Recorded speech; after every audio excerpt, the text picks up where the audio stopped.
Մեծ Բրիտանիայի վարչապետը զարմանալի գրառում էր թողել իր օրագրում. այսօրվա հակաֆաշիստները դառնալու են վաղվա ֆաշիստները։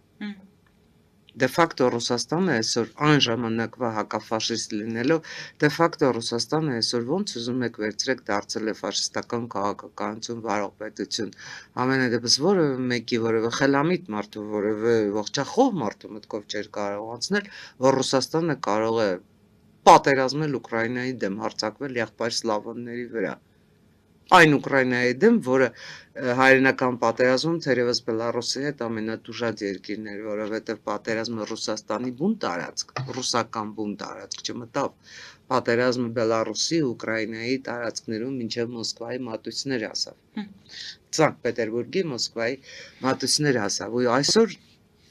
այդ Ռուսաստանը մնացել է երկրորդ համաշխարհային պատերազմի մաս կազմող հայրենական պատերազմի խրամատներում,